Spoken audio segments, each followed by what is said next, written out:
യും റാമും മുഹമ്മദും എന്ന് പറയുന്ന നല്ലവരായ ആൾക്കാരുണ്ടായിരുന്നു. പലരും പല രീതിയിലും ഉള്ള ആൾക്കാരായതുകൊണ്ട് അവർക്ക് സ്വന്തമായിട്ടുള്ളൊരു ഓർഫനേജ് മേടിക്കണമെന്നൊരാഗ്രഹം ഉണ്ടായിരുന്നു. വേറൊരു അച്ഛൻ പറഞ്ഞു, ഞാൻ ഈ ഓർഫനേജ് നിർത്തിപ്പോകാൻ പോവുകയാണ്. ഇവിടുത്തെ മക്കൾ എന്ത് ചെയ്യുമെന്ന് എനിക്കറിയത്തില്ല. എൻ്റെ കാലം കഴിഞ്ഞ് ഇവരെ ആര് നോക്കും? അപ്പം അലക്സച്ച എന്നാണ് ആ അച്ഛൻ്റെ പേര്. അലക്സച്ച, ഞങ്ങൾ ഇവരെ നോക്കിക്കോളാം. അച്ഛനൊന്നും കൊണ്ടും പേടിക്കണ്ട. അച്ഛൻ ഇത്രയൊക്കെ ആയാലും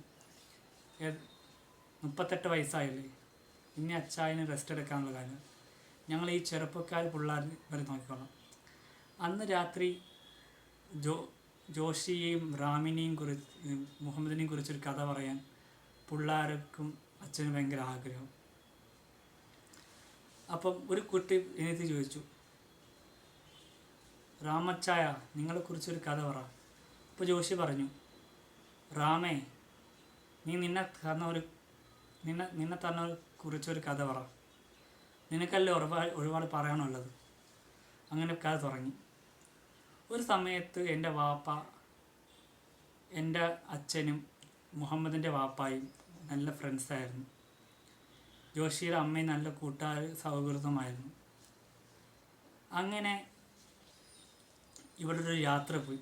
ഈ യാത്ര പോയതിന് ശേഷം എൻ്റെ അച്ഛന് വർഷത്തിലൊരിക്കലേ നിന്ന് അവധി കിട്ടിയിരുന്നുള്ളൂ. അന്ന് എല്ലാവരും കൂടെ ഒന്നിച്ച് യാത്ര പോയി. അന്ന് ഞങ്ങൾ അവിടെ പോയി തിരിച്ചു വരുമ്പോൾ വല്ലാത്തൊരു സങ്കടമുണ്ടായി. എൻ്റെയും മുഹമ്മദിൻ്റെയും അമ്മയെ ആക്രമിച്ചു സൈന്യം.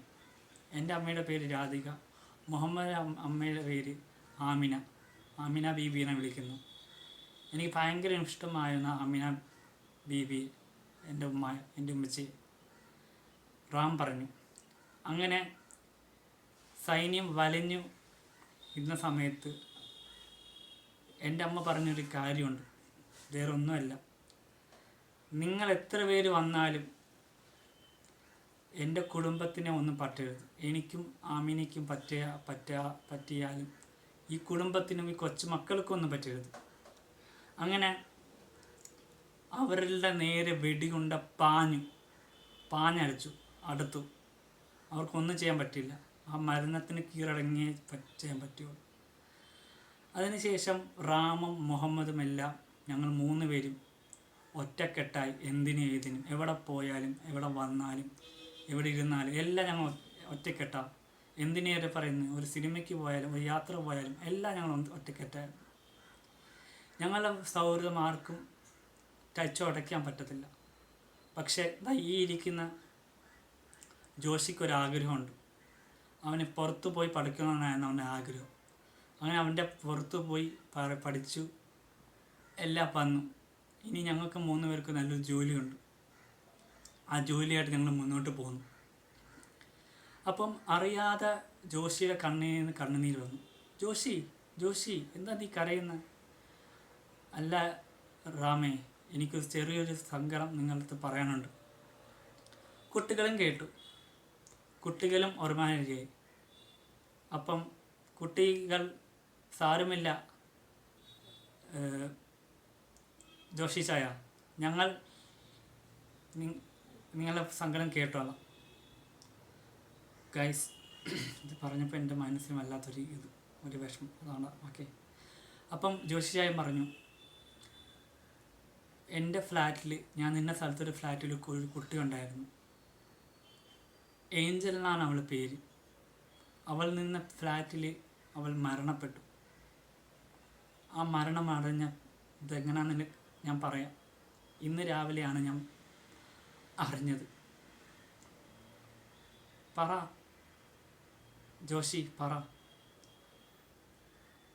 അവൾ മരണമടഞ്ഞത്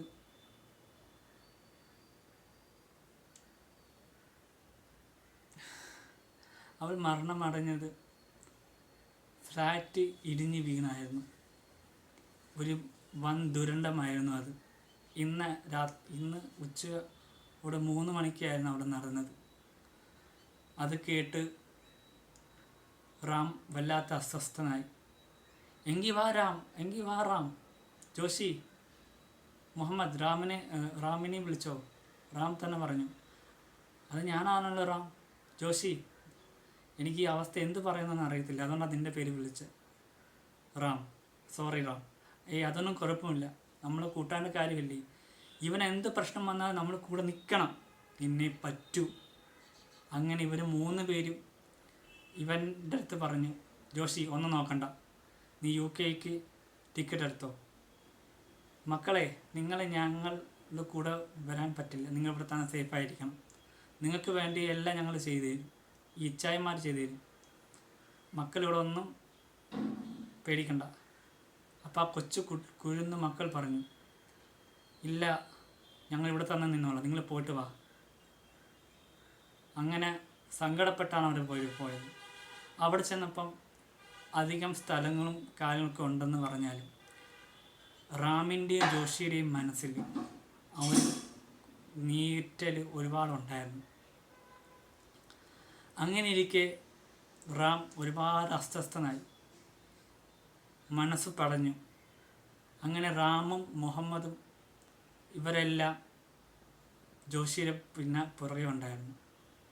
അപ്പം ഇടയ്ക്കിടയ്ക്ക് ജോഷിയുടെ അമ്മയെ ഉഷ അമ്മയടുത്ത് പറഞ്ഞിട്ടാണ് വന്നത്.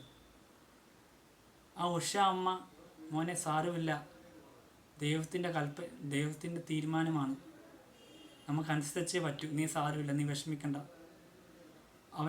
ജോഷിയുടെ മനസ്സും റാമിൻ്റെ മനസ്സും മുഹമ്മദിൻ്റെ മനസ്സും ഇവരെ 3 പേര് മനസ്സും ഒന്നായിരുന്നു.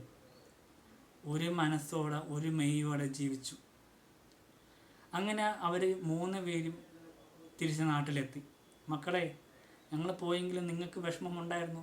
ഇല്ല ഇച്ചായ, ഞങ്ങൾക്കൊരു വിഷമവുമില്ലായിരുന്നു, ഞങ്ങൾ ഹാപ്പി ആയിരുന്നു.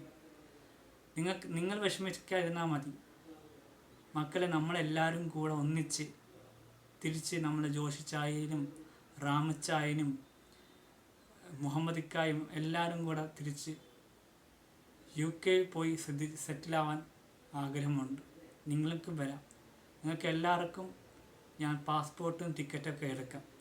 അത് കേട്ട ഉടനെ സങ്കടത്തോട് പറ്റി പറഞ്ഞു, ഞങ്ങൾക്കിതൊന്നും വേണ്ട, ഞങ്ങൾക്ക് ഞങ്ങളെ ജോഷിച്ചായും റാമിച്ചായും മുഹമ്മദിക്കായും ഒക്കെ മതി ഞങ്ങൾ കൂട്ടിന്.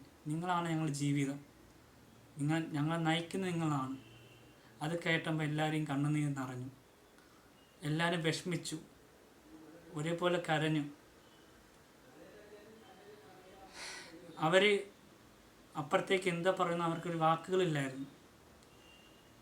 എല്ലാം കളങ്ങിത്തെരിഞ്ഞ് ശരിയായില്ലേ ഇച്ചായ, ഇന്ന് നമുക്ക് ഇവിടെ വിട്ട് നല്ല സ്ഥലത്തേക്ക് പോവാം, ആ കുട്ടികൾ പറഞ്ഞു. ആ മക്കളെ, നമുക്കിവിടം വിട്ട് പോകണം. അവർ സന്തോഷത്തോടെ പോയി. എന്തിൽ നിന്നറിയാത്ത, എവിടെ നിന്നറിയാത്ത ആ കുട്ടികൾ വന്നു. പക്ഷേ ദൈവം അവർക്ക് മനോഹരമായ ഒരു